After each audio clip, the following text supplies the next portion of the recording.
Hey everybody, this is Matt from Matt's Fantasy Book Reviews, and I am back for my weekly edition of my countdown of my top 100 favorite fantasy books of all time. This week we're going to be going through numbers 30 through 21. And if you want to catch up with the previous editions of this, hit the link above and you can check out the playlist and start from 100 down to now. But first, I wanted to mention that I've been hearing from a lot of you lately who have been wanting to support the channel a little bit more than just watching videos, liking, commenting, and I'm very pleased to announce that I am now working with Audible, a brand that I really love because I have been an Audible member for at least 10 years now. If you watch my channel, you know that I listen to a lot of audiobooks. About half of the books that I review end up being audiobooks. So I'm very happy to be working with them now because I really wouldn't want to work with a brand that I don't personally can vouch for, and I can absolutely vouch for Audible. So the way it works is if you sign up for a free trial of Audible by going to audibletrial.com/Matt, and I'll put a link down in the description so you don't have to remember what that is, then you can get one free month of Audible, which is 1 credit for any book that you want, and if you're a Prime member, then you get 2. And then I get a little bit of a kickback. So you get a book or 2, I get a little kickback. It works for you, it works for me, works for everybody. So yeah, I'm very excited and hope you can enjoy. So let's start it off with number 30, and number 30 is Guards by Terry Pratchett. This was written in 1989, and it is book number 8 of 41 of Discworld. And within Discworld, there's a lot of little mini-series within the books, and this is the first of 8 of the City Watch. Now, the City Watch is pretty widely known as the favorite of the bunch. I don't think I've ever heard from anybody that has said a contrary opinion to that. Virtually all of the City Watch books are incredible, and this is my favorite of the bunch. Now, I don't think that it really takes a sharp downhill from here, but something about this first one just strikes such an amazing chord with me for a number of reasons. One is, this is the book that I'll always remember where I felt like Terry Pratchett really started to hit a high mark. He started off slow. I did not love his first few books, and even the next few after that, I thought that they were good, but not really the height of what I remember Pratchett as. But this is the one where it felt like it really popped off. I love every single thing about this book. And I don't want to tell too much about the plot to you, but I will say some basics. The book starts off with the Secret Brotherhood with a hilarious name that I won't remember, and they're forming a plot to overthrow the patrician of the city here, Ankh-Morpork. And they have some of the funniest dialogue that I've ever read in any book. Terry Pratchett is a hilarious writer. He is known for blending comedy with fantasy with some philosophical musings spread throughout. But I find that Terry Pratchett is at his best when groups of people are hilariously bickering back and forth with each other. It's got this very strong Monty Python blend to it. I mean, think the witch scene from Monty Python and the Holy Grail. That's what every scene that this Secret Brotherhood is in reminds me of those moments where they're disagreeing with each other, they're on the same side, but they're constantly kind of one-upping each other or saying something that undermines another one, and they're having to backtrack. It is the height of comedy for me, and it works so perfectly, in part because, you know, I grew up with Monty Python type of humor, so this is just such a callback to my youth, and it never lost its humor for me, and I love it. The heart of this story, though, is about the Night's Watch. And the Night's Watch are 3 people who run this very dysfunctional night watch for the city. And it's dysfunctional because over the years it has declined in its quality, to say the least. Essentially, all they do is walk around town, banging on a bell, saying that all's well, even if all is not well. That's all they do. They don't want to get into any sort of conflict, and they have just lost all of the spine that they used to have. Now, the captain of this is Captain Vimes, and Captain Vimes, I think almost everybody that is in love with Discworld like me will tell you that Captain Vimes is one of the greatest characters in all of fantasy, not just because of what he is in this book. I think when you read this book, you'll probably say, like, yeah, he's a cool character. But as you read him over time, he develops and matures as a character into one that is just so admirable, but funny and cynical, and has a strong moral upstanding, and just so many positive things about him that make him just such a wonderful character. But in this book, he starts off extremely cynical. Now, he's very capable, but he's lost all that drive to be successful, a success that he clearly used to have. Then you have Sergeant Colin, and he is just the classic incompetent. There's so many funny things about this character where he's got a wife, but he never sees her because he works during the night and she works during the day. So I think they make she makes his dinners for him and he makes lunches for her, and they're just passed through the night, and he has zero relationship with her. Then you have Corporal Nobbs, and this guy is almost non-human with how disgusting he's portrayed in a very funny way, but he's mildly crooked, and the way these characters interact with each other, every scene they're in is extremely comical, and I love it. Now, as this book begins, they have a new recruit. They have 𝐀𝐮𝐝 𝐢𝐛𝐥𝐞, I think that's his name. And he is an adopted dwarf. Now, he's not actually a dwarf. He thinks he's one, but he's like 6 foot tall, human that comes from a total dwarf society. And it's such this funny dynamic where he has all these dwarf characteristics to him, except that he's huge and is not a dwarf, but he acts like one. He's got this huge, strong moral upstanding, and he's trying to do right. And very quickly in the book, he has motivated Wurms to do better and to make this watch what it used to be. Now, they're going into conflict and trying to solve this mystery of what's going on, and they're coming into conflict with this secret brotherhood who's trying to overthrow the patrician. They're trying to raise a dragon to take over the city. It's so wonderful. The plot is awesome. The comedy is perfect. It's not the type of comedy I find that you'll just be sitting there crying with laughter, but you'll constantly have this huge smile on your face. It's genuinely funny and just chuckling so often, almost kind of like a Naked Gun movie where the laughs per minute are so high and so witty and smart. And you get the sense when you read this, and I've read later on that this is true, but when Terry Pratchett writes this, you just get the sense that this just comes out of him, that he didn't have to sit there and rewrite a million times and just figure out, how do I perfect this comedy? It's clear that he's just got it up there. He's a genius, but he's a comedy genius, and it's so awesome that he went to fantasy writing to express that genius that he has, because clearly he could have done so many things with his life in the comedy realm, and I cherish the fact that he chose this, one of my loves of fantasy books. I hope you will join this journey if you have not, and if you haven't, this is the book to start.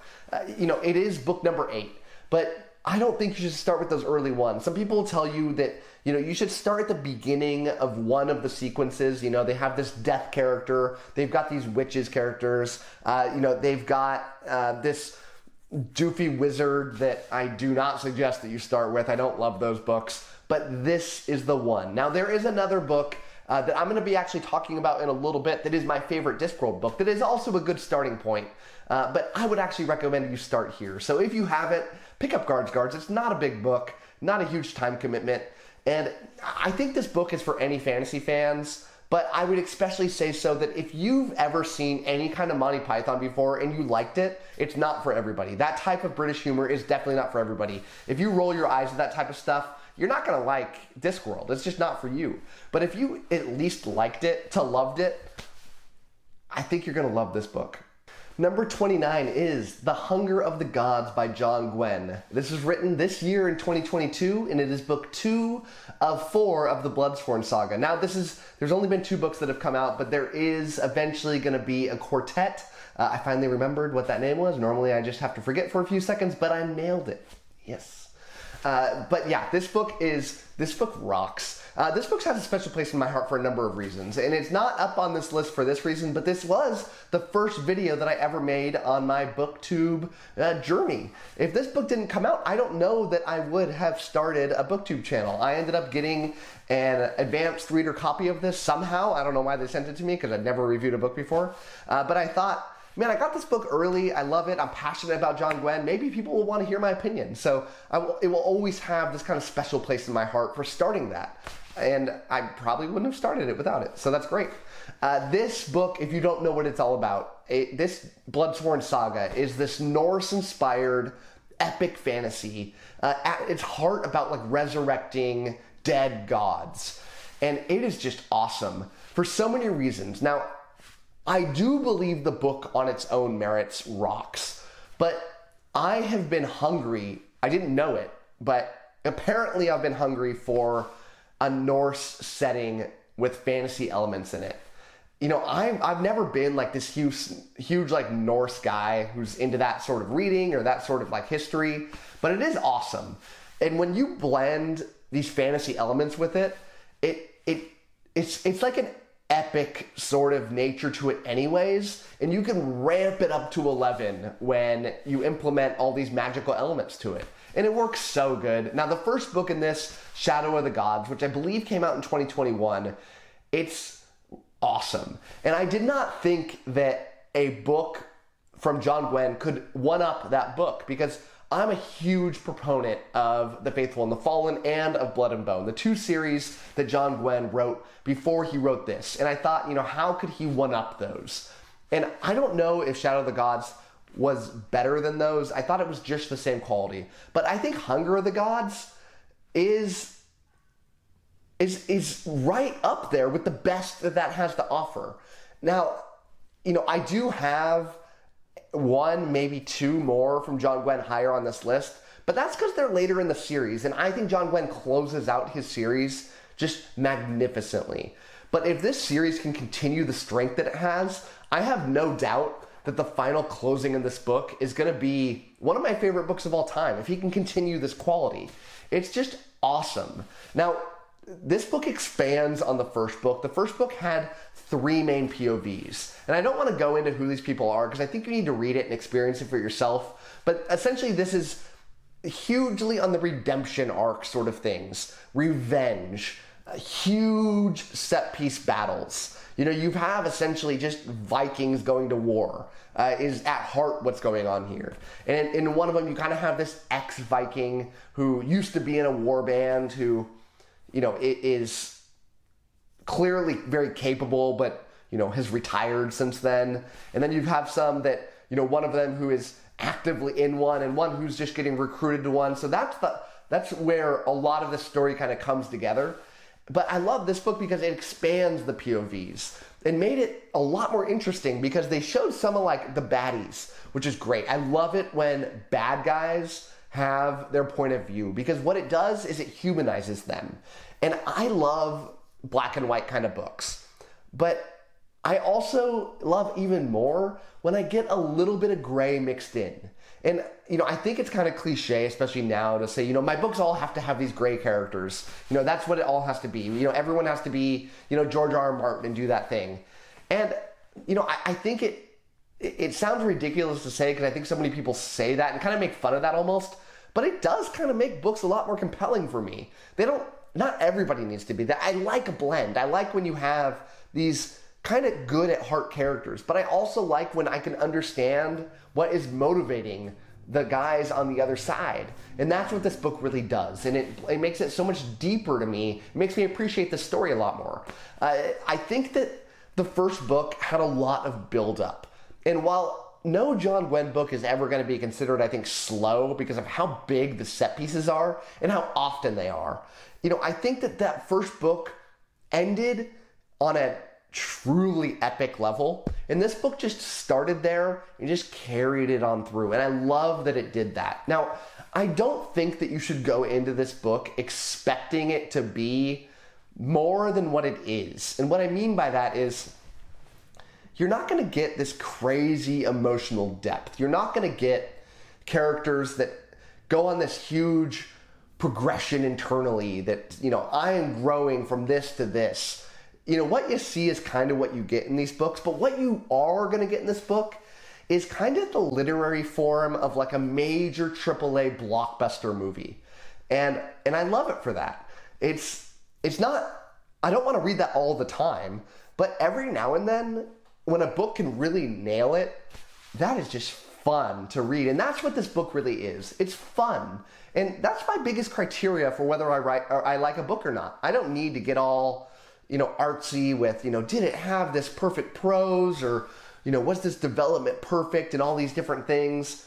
Was it fun? Yeah, this book rocks. Now, the ending to this book, I wouldn't say it's like a cliffhanger, but it is shocking. And I won't say anything more than that. But everyone I know that finished this book had to put the book down and go, what just happened? That blew my mind. It certainly happened to me. And if you read this book, I guarantee it's going to happen to you. So if for whatever reason you are into major epic stories and you have not read Shadow of the Gods, you need to read that book yesterday. And then you need to pick up this book immediately. Number 28 is going to be a book that almost nobody, in fact, I will say literally nobody that would ever do a list like this would have this book probably on their top 100, but definitely not as high as 28. But man, I love it. And it is The Wurms of Blearmouth by Steven Erikson. This is written in 2012, and it is book 5 of 7 of the tales of Bauchelain and Korbal Broach. It is so good. It is so good. Now, this is the 5th book in this series, but it is the 3rd chronologically. And if you end up reading this, I do recommend you read them chronologically. It makes a lot more sense. Now, normally I'm one of those guys that say publication order always. Not the case here. It's just going to get a little confusing. It doesn't make a lot of sense. Read them in the chronological order here of events. Now, you shouldn't just pick up this book if you don't know what Bauchelain and Korbal Broach are. You won't appreciate this for what it is. These are 2 characters that are very much side characters in a single book from Malazan Book of the Fallen, book 3, Memories of Ice. And they are this very funny, but almost like not intentionally funny, wizardly duo of these necromancers. And they're very much evil. And they love killing people. They don't care at all. Their motivations are very shady. And I love everything about these characters. I think they're kind of fan favorites. And I think that's why Steven Erikson ended up saying, let's just write this mini-series about these. Because these are short books. These are only 150 pages each, if that. They're short. You're going to rip through them. But, man, they're so good. And the reason they're good is they blend a bunch of different types of books into one that I never would have imagined could be possible. And they're brutally dark horror stories that are somehow hilarious with wonderful prose mixed in. Now, those are 3 things that should not be able to possibly mix together, but they do, and it is perfect. So, like I mentioned, Bauchelain and Korbal Broach are the main characters here. They are 2 insanely powerful sorcerers who nobody thinks are powerful because they're so unassuming. They know that they're so powerful that they don't need to flaunt it.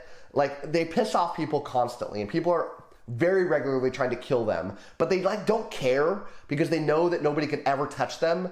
And so it doesn't even offend them when this kind of thing happens. They totally just laugh it off. It's not a big deal to them. And they do kill people all the time. But they don't get offended when people are upset with them, which is awesome. Now they're teamed up with this manservant, Emancipor Reese, who plays such a funny role because he is constantly terrified of everything, including these 2 guys. And so to see him just have this scared out of his mind all the time about everything that's happening. And then these 2 guys that could not be more carefree about the world is a wonderful dynamic that I just can't get enough of. So I don't want to go through the plot with you too much because I don't want to ruin anything. I highly recommend that you read these books if you're a Malazan fan. And if you're a Malazan fan, you probably haven't read these because I think they're very unpopular. I think very few people have ever read them. I mean, I remember on Goodreads, I made a review of it, and the next highest rated review was 20 likes or something. And normally books have many, many, many hundreds, especially Steven Erikson books. But yeah, these are so offbeat, but they work so well for me. But I want to tell you about some of the characters, and they give me a feeling of why I love this book so much, because this book is really, it does have a really fun plot, but the characters are what make it so wonderful. And Steven Erikson just writes the best characters in all of fantasy for me, and it really showcases here, because all of these characters I'm going to mention are one-offs. They only show up in this little book, but they're so well done. You've got this character Faluval, and she is a brothel owner, but she doesn't want her daughter who lives with her to be a whore. And it super frustrates her daughter because it's her greatest dream to be a whore. And so she's constantly pissed off at her mom that she's not letting her fulfill her dreams. It's such a great dynamic, and I can't get enough of it. Then you've got this guy, Fangtooth Claw, and he is this, like, local lord who is hilariously villainous, like over-the-top villainous.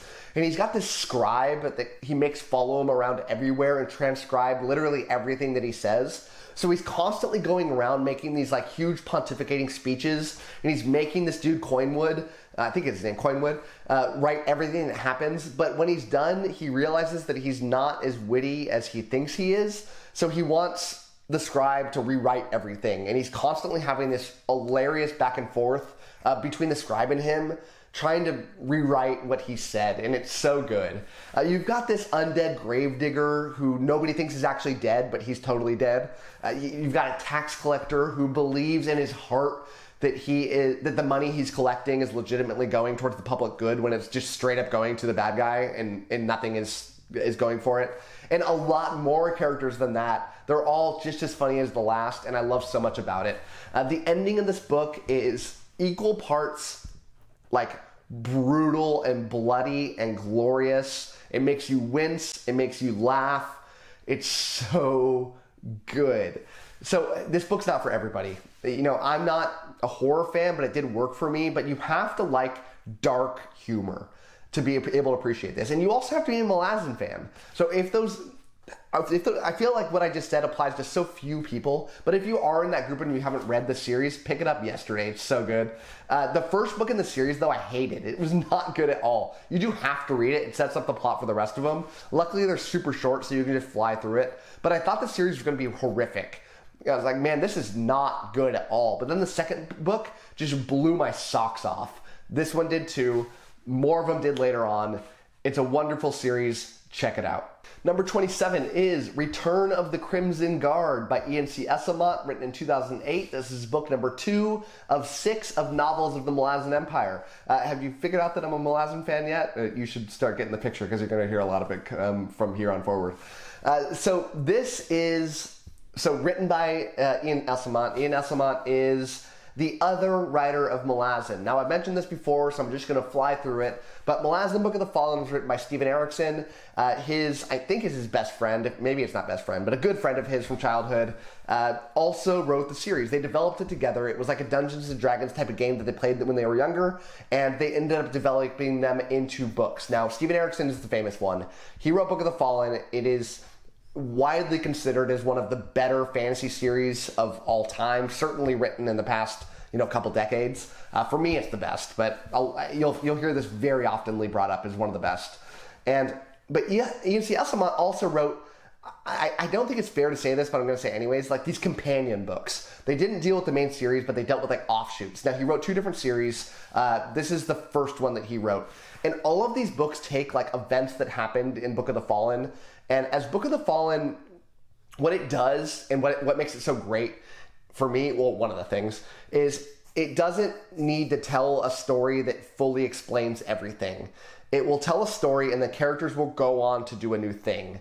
But they'll leave other characters behind that aren't critical for the next part of the story. And as a reader, you have to get used to this. And you'd be like, but I liked those characters, and what happens with them? I'm very curious what happens. Well, now you get to find out, because E.N.C. Esslemont wrote a whole book about what happened after that event.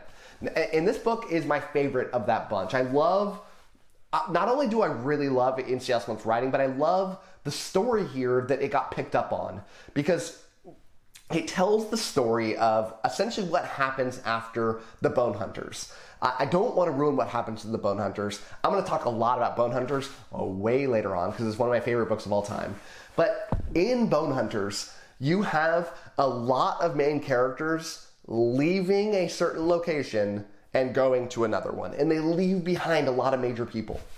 And I am so fascinated by the people they left behind, and I felt like those people were integral to the plot of the story, and it made me like have this sense of wonder, like, what is happening here? Why did we leave all these characters?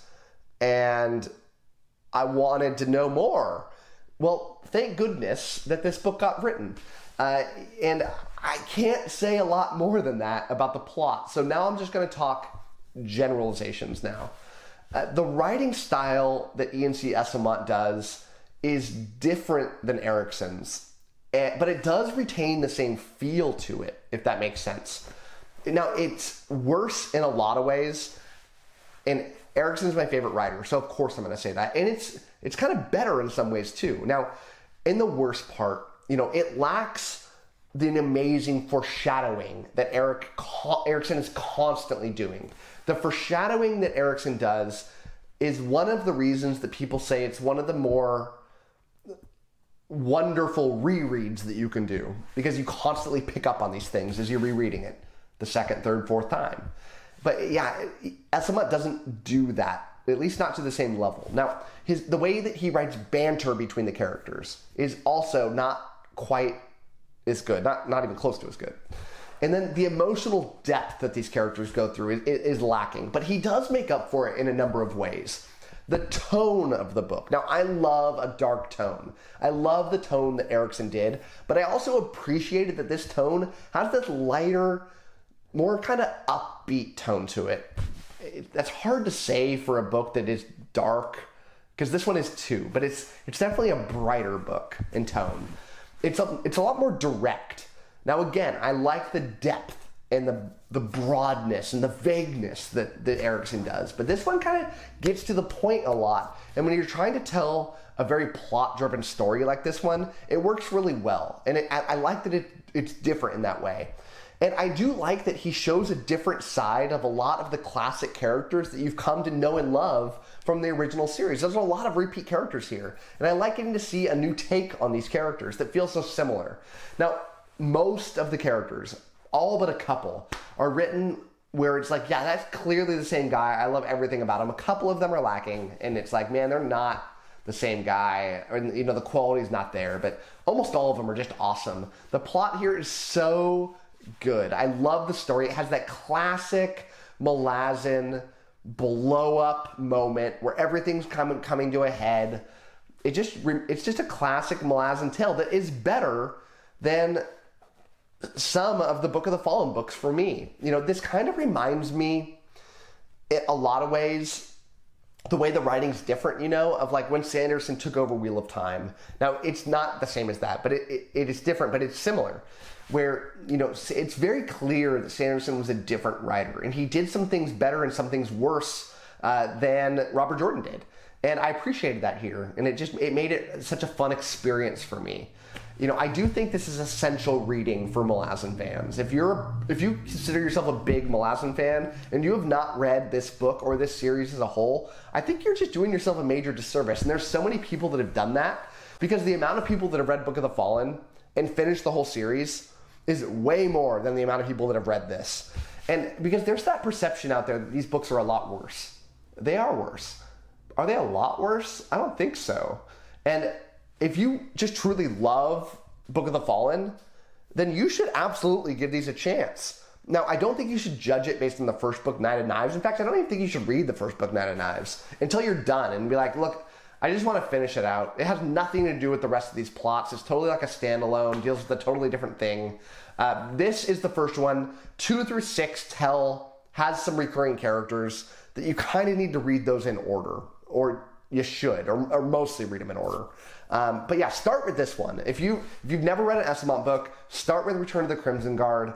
I love it. I hope you do too. Number 26. Speaking of Brandon Sanderson, Wheel of Time, this is A Memory of Light by Brandon Sanderson, written in 2013. And this is the final Wheel of Time book, and the last you're going to hear me talking about Wheel of Time in this series. It's my favorite one.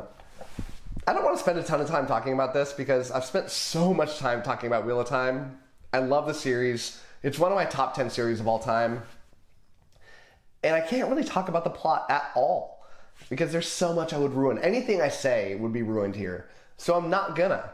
What I will say is I thought it stuck the landing.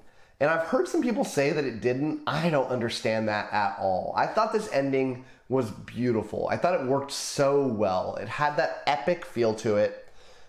And I really do enjoy how the characters fared here. And the journey that they got recapped here, I thought was so well. Not just the last 50 pages, but this final leg of the journey I thought was so good. And I truly did love the last few pages of this book. And I think most people would not agree with that. I can't say more than that. I wish I could. Come to the Discord. Come chat with me about this book in the Discord. Links down below. I love talking spoilers so much. I can't do it here because people don't really want to hear me talking about it. But I would love to talk to you about it and explain to you what I mean here. But I thought it worked so well. This book is a big battle. And there is more to it than that. There is some setup to the battle. But essentially, this is one big old battle. And it's the longest battle sequence I can ever remember reading. In fact, the main battle occurs on one big chapter. And that chapter is 81,000 words. And to put that into a little bit of context for you, Harry Potter and the Sorcerer's Stone was 78,000 words. So there was a single chapter in this book that was 3,000 more words than that Harry Potter book. And Harry Potter books are not tiny. And that's just nuts. I thought the last battle was so wonderful, not just because of the length. It really did have me on the edge of my seat. But Sanderson really nailed it here. He's written a lot of battle scenes, nothing like this before though. And that it was so vividly stuck in my mind, and it still is. And that's the sign of a good battle scene for me. When I can remember everything, many months or years after I read it, because these can kind of get blended into one big thing for you. And, it's like, well, I don't really remember exactly what happened, but I remember it was cool. No, not here. It's so well done. I love the different phases of the battle. I love that I can so visualize everything that happened. I love that they gave you a map of where it was going to take place so that as these events were happening around it, you could flip to that map page and just constantly picture where everything was happening. It was so beautifully done. I love everything about that battle. It was so good. I have heard from a lot of people that have given up on Wheel of Time. And I have a couple pieces of advice if you're in this camp or you're worried about doing it. If you are not liking this series and you're many books in and you're like, yeah, this is just, I don't love this series. Should I keep going because I know that it gets good towards the end? Don't read it. It's not for you. But if you are in that camp where you're like, yeah, this series was good, and then it hit a down point. Yeah, it does do that. Now, for me, it didn't go down that much. For others, it did. I think for most people, it did. There's a few books. I think it's books 7, 8, 9. It could be 6, 7, 8. I can't remember totally. I think it's 6, 7, 8, actually. And a lot of people don't like them. But the last 4 books rock. The last one by Robert Jordan and the 3 by Brandon Sanderson, in my mind, are the 4 best Wheel of Time books. They're so good. I think the 4 best. I don't know if that Robert Jordan book, where that fits in. I'd have to, go back and look at my list, but it's up there and it's awesome. And so, yeah, if you haven't picked up Wheel of Time, do it. It's awesome. But yeah, keep going if you like some of the books in the series and you're kind of getting to a down point. It's worth it. This book rocks. You gotta get to it. Enjoy the journey. It's worth it. Number 25 is A Game of Thrones by George R. Martin. They're written in 1996. This is the first book of 7 in A Song of Ice and Fire. Now, there are not 7 books out. There never will be. But there's only 5 books out, and maybe we'll get a 6th someday. I'm not holding my breath, but maybe we will. But eventually, there's supposed to be 7 books in this series. And I have such positive memories of this series for so many reasons. One of them is, this is the book that reignited my love for fantasy. I loved fantasy when I was younger. I read a lot of, I was a huge Redwall fan. I loved a lot of younger-oriented fantasy series. But then I just gave it up. I don't know why. I think school, at least for me, when I was going through school and, going through college, I didn't have time to read. But afterwards, when I started my career, I was like, maybe I should start reading again. I started reading some books, not fantasy, but then I watched the first episode of A Game of Thrones, the TV show, and I fell in love with it. Even though that first episode is not incredible, I fell in love with it immediately, and I said, this is just so good. I need to go read these books immediately. And so I read the first book, and then I watched the first season of the show. And I just have such positive memories of this because I became so obsessed with A Song of Ice and Fire. I read the series multiple times over. I thought, this is the pinnacle of all of fantasy, and there's never going to be anything better than this, and so I'm just going to keep reading it, and yeah, that's it. Now, eventually I realized, for me, that's not true. But it's dang good, and the first 3 books will go down as 3 of my favorite books of all time, and it all starts here. Now, this is a tighter story than any of the other books in the series, mostly because there's a lot of setup that happens here. Now, if you've been watching my channel for a long time, you know that I love a slow build, and this series certainly has it. This is where that slow build really happens, and I love it because it builds that tension, and it makes the later books better. But I can still appreciate it for what it is, and I can fall in love with these characters, because that's what I believe this story was. It was a character piece. It was character development. And it was making you fall in love with characters. Good characters, bad characters, indifferent, in the middle characters. Just let's fall in love with these characters, and then we'll get the story that builds. And by the end of this book, the story is popping off. And you all know what I'm talking about. The ending of this book, I believe, kind of changed modern fantasy.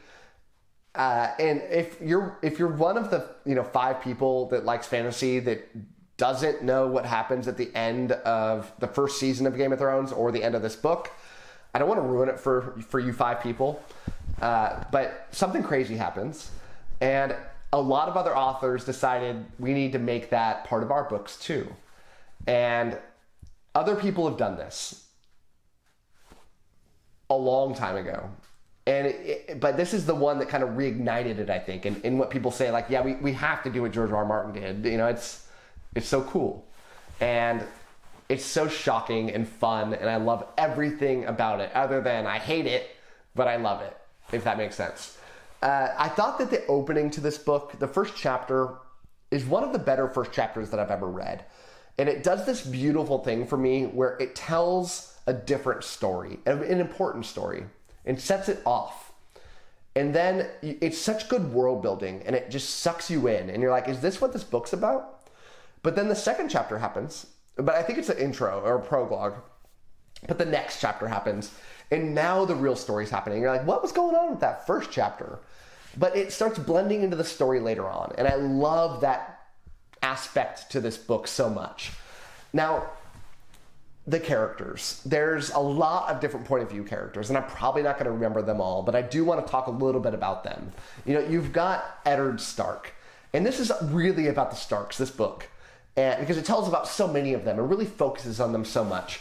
But it's about Eddard Stark, and he is getting called to his duty to take over for the Hand, which is like the main advisor for the king.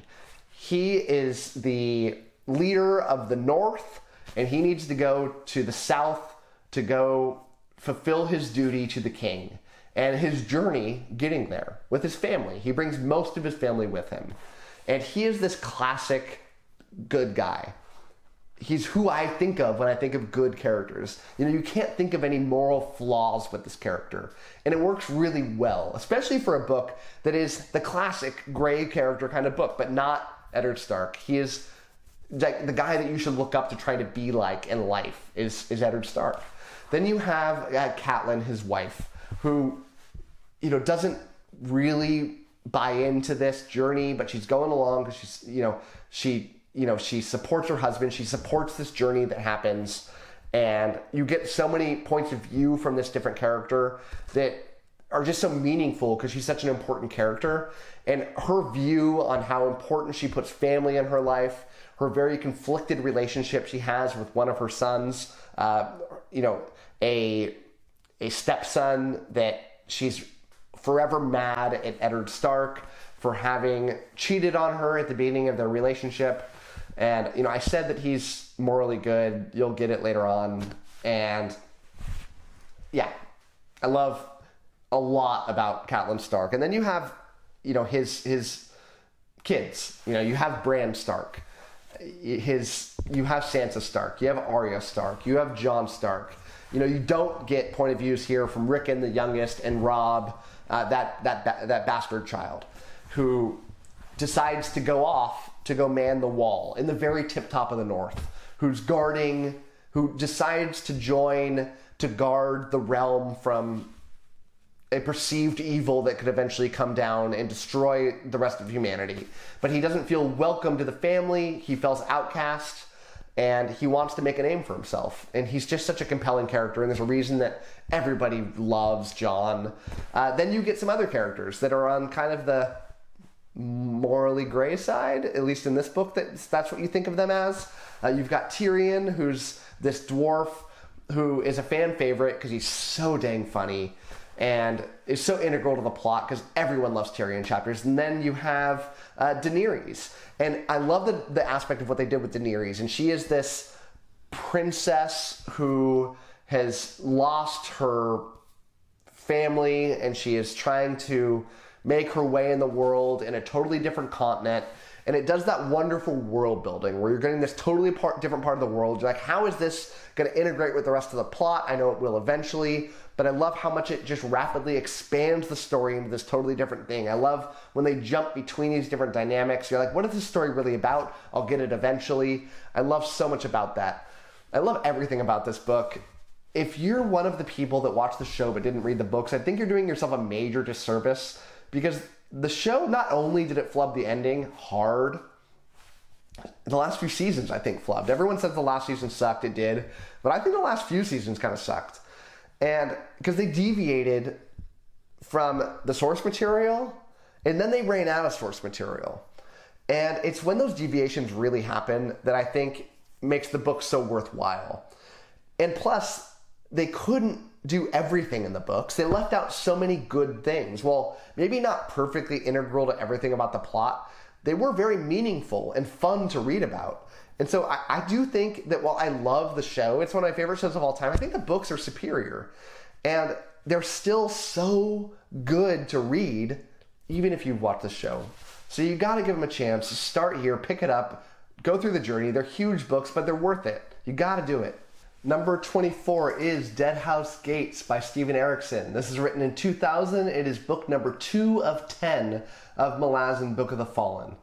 And yeah, again, if you haven't figured out that I'm a big Malazan fan, you better start figuring it out. But this book rocks. It's so good. I love so much about what this book is and how different it is from anything I've ever read. Because I was a pretty big Malazan fan when I read that first book. I wasn't obsessed. I think I gave it a 4.5 out of 5, but it hooked me. I mean, 4.5 is a great score.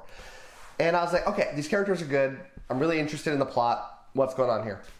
I didn't know anything about it. And so I went into the second book and I said, all right, let's pick it up right where we left off.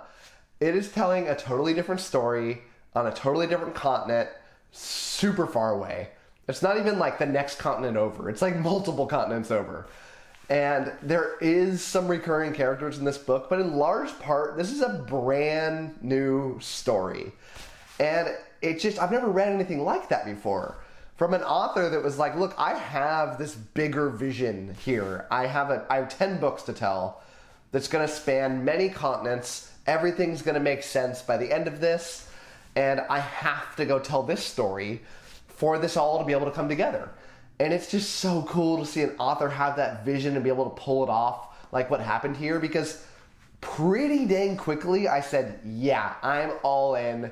And I like this book quite a bit more than the first one. And it's just, I love that aspect of so much. Now, I can talk about the plot a little bit here because it's kind of a new plot. The Empire of Malazan covers multiple continents. And on this continent, they are on the brink of rebellion. And the Malazan forces have to withdraw with some of the natives entirely across the continent to safety and across hostile lands. And with this guy 𝐀𝐮𝐲, he's this Wiccan, which is this entirely made up culture, and he is this badass military leader who exemplifies everything about being this noble, smart, mysterious, capable leader. And in large part, this book is about that journey. Now, in classic Malazan form, it's about a lot of other things too. But at its heart, this is what this is. It's a military journey that they are up against. They're not, as you're reading it, you're not gonna make it. The odds are stacked against you. They're picking you off. It's miserable. You really feel like this is the height, I think, of military fantasy. And because it's just perfection. I love being in the minds of these soldiers at the ground level going through this crazy, nuts journey with this leader. And trying so good to try to stay positive while also having the classic military being, cynical and just trying to do their jobs. It's this powerful tale with these crazy, unique, memorable battles and an ending that I will not ruin, but is one of the most emotional roller coasters that I've ever went through, ever reading a book. Not just fantasy, not just Malazan, ever. And if you've read this book, you will always in your heart deeply remember not just what happened, but the feelings that each reader went through as they got to experience what happened at the end of this book. Because there's so much buildup, and then it finally happens. And it gives you so many different feelings on the spectrum at once. And the epilogue is a tearjerker, not for the reason that you think it is. So I don't think I've ruined anything by saying that, but it's incredible. And might be, I can't say it's the best, but it's one of the top best last couple pages that I've ever read in a book. It's so good. The world here is incredible. Now, Steven Erikson is an amazing writer.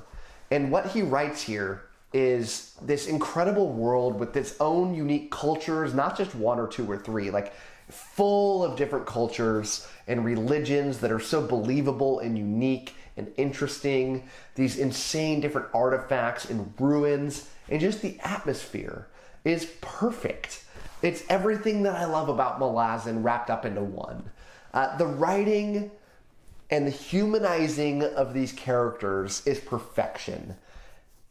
The bad guys that he writes are so perfectly villainous, and they have their own motivations too. Not just that you'll figure out here, but later on in the series. And as you read the N.C. Esslemont books, you'll learn more about these characters and see a different line of them. It's just so good. You have to read Malazan. It's my favorite series of all time. And this is the book that really made me fall in love. Read the first book, and you said, yeah, I don't know if this series is for me. You can't know that reading the first book. You have to read this one. Ideally, then the third one too, but this one, I think that if you just don't like this book, Malazan's not for you, and that's okay. It's not for everybody. Not any book is for everybody. And this is a divisive series, it can be, because it's so different and deep and big and confusing that it's not for everybody. Now, if you liked the first book, you're in for a heck of a ride. Not just for this one, but 9 straight books. You're in for one heck of a ride. If you even thought the first one was okay, I think you're in for that amazing ride. But you got to give this one a chance. And if you're so daunted towards reading that first book, which is a hard read, you can kind of read this one first, but you have to read the first one before you read the third one.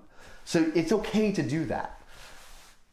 I wouldn't advise it, but I do think it's okay.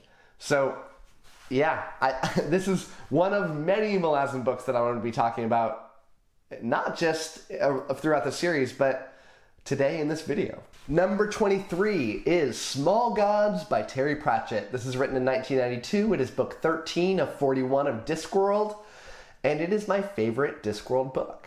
And I think a lot of people will say that. You know, I think not everybody, certainly, maybe not even most people, but a ton of people will say this is their favorite.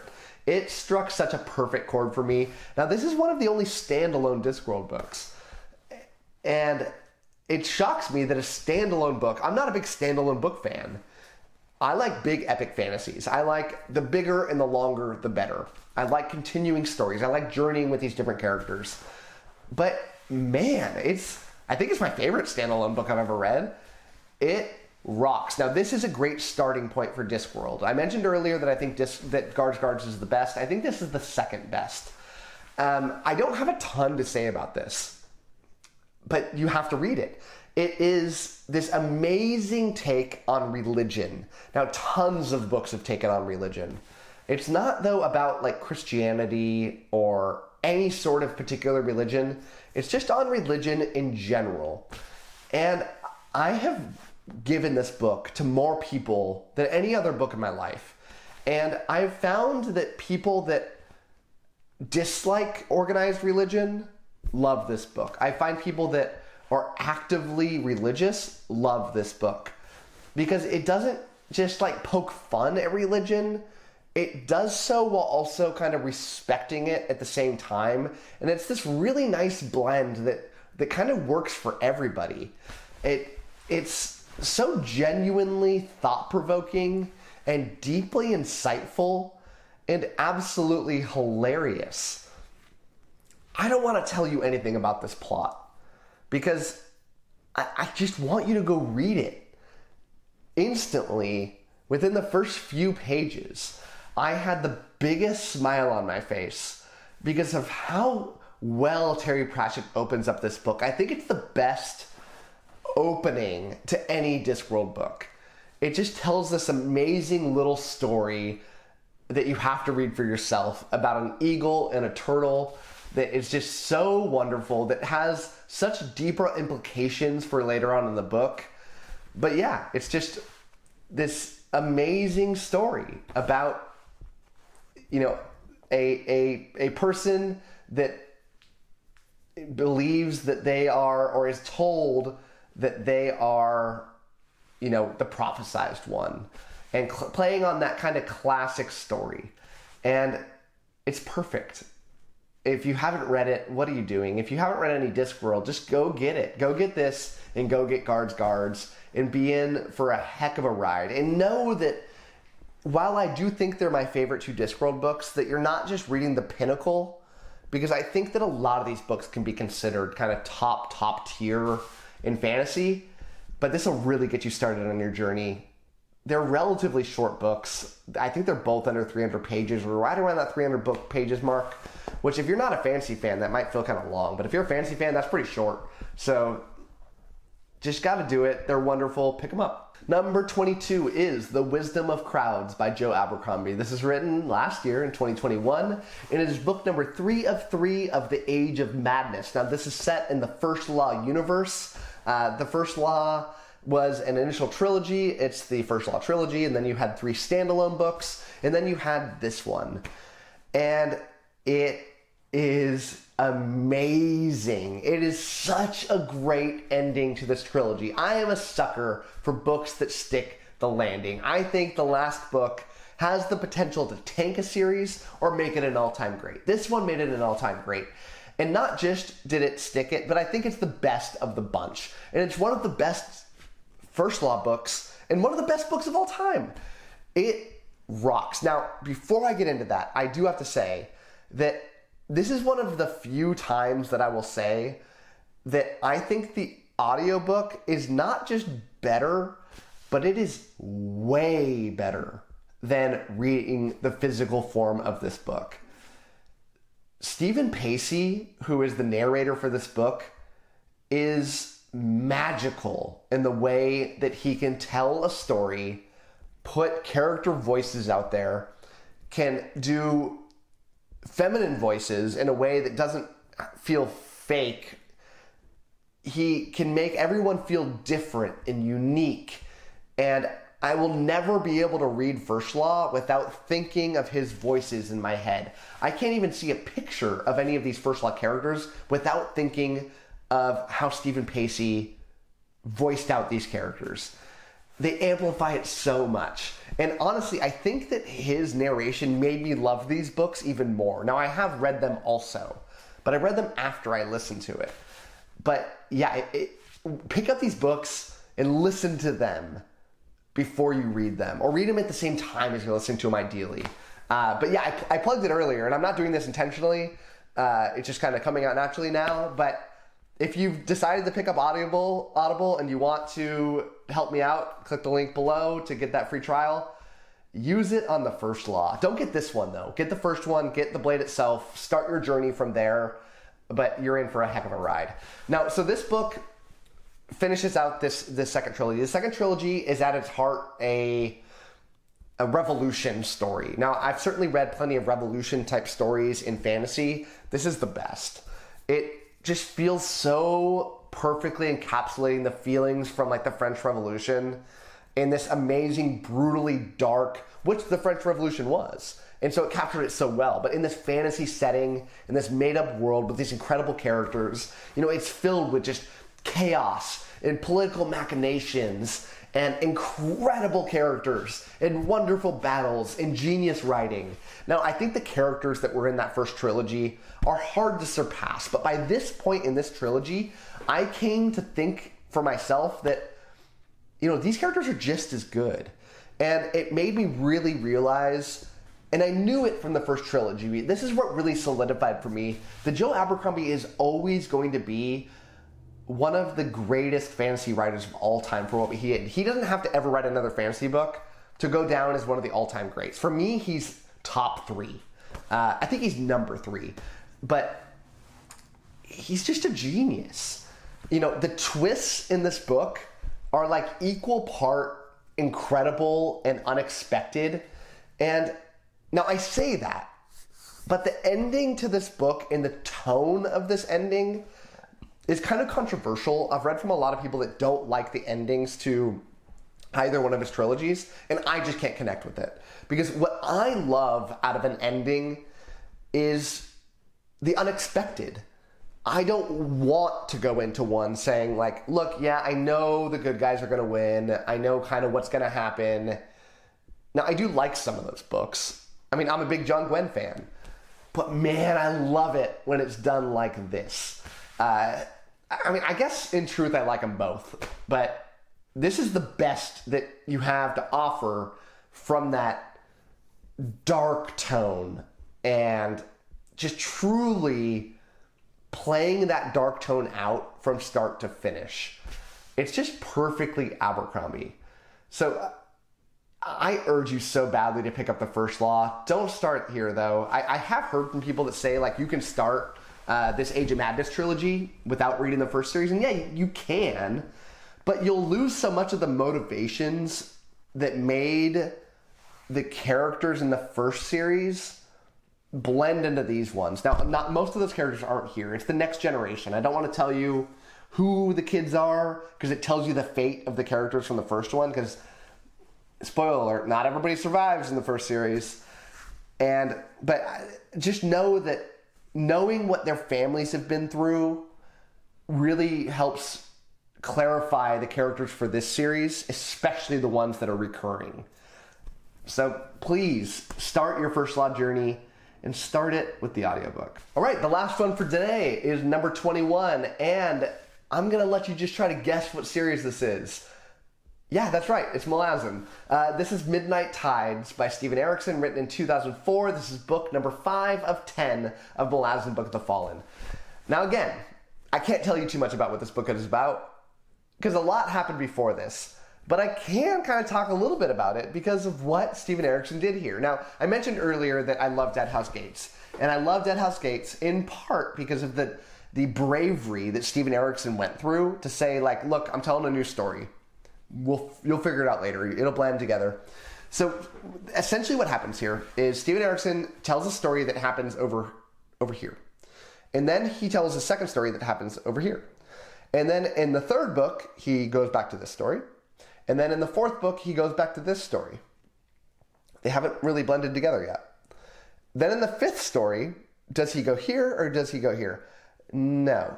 He goes over here and tells this story. He told a brand new story in the fifth one with, I believe, it's been a while since I've read it, 0 recurring characters. I think until the very end of this book. And it's such a shocker to find out that, did he really just do this? Is he doing the most Steven Erikson thing of all time by going to, like I mentioned before, that like he went a couple continents away. He went many continents away here. Now, you're thinking now, like, how many continents are on this world? A lot. This world is enormous. It's like, it's got to be the biggest fantasy world of all time. It feels like a very large Earth. Very large Earth.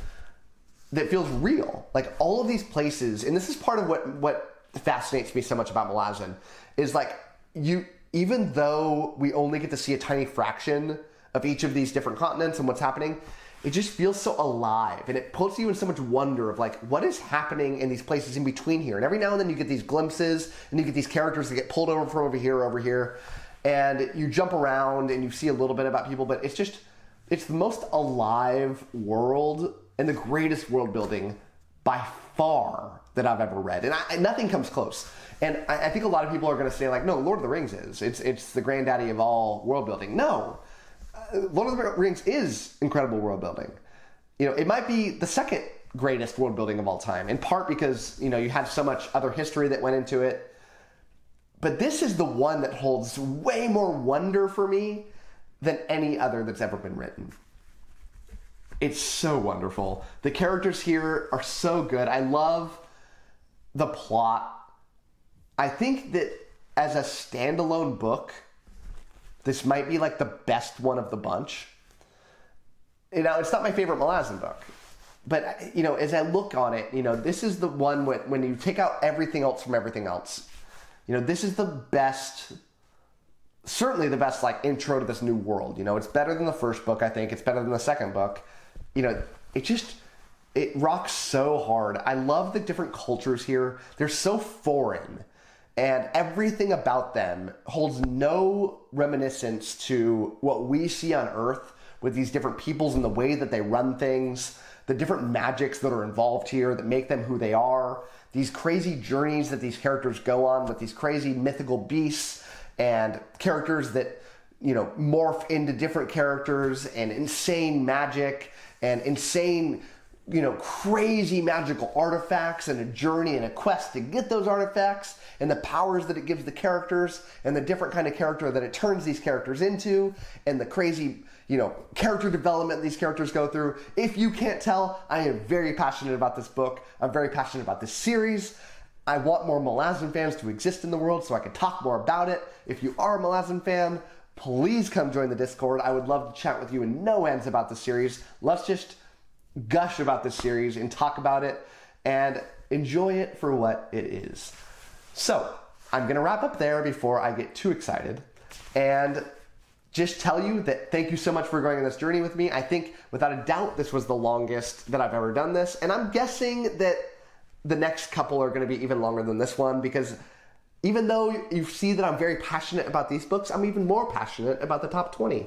So, I look forward, hopefully a week from today, to talk to you about numbers 20 through 11 as we get closer to my top 10 of all time. So thank you so much for the few people that have stuck from the beginning to the end, and as always, happy reading to you.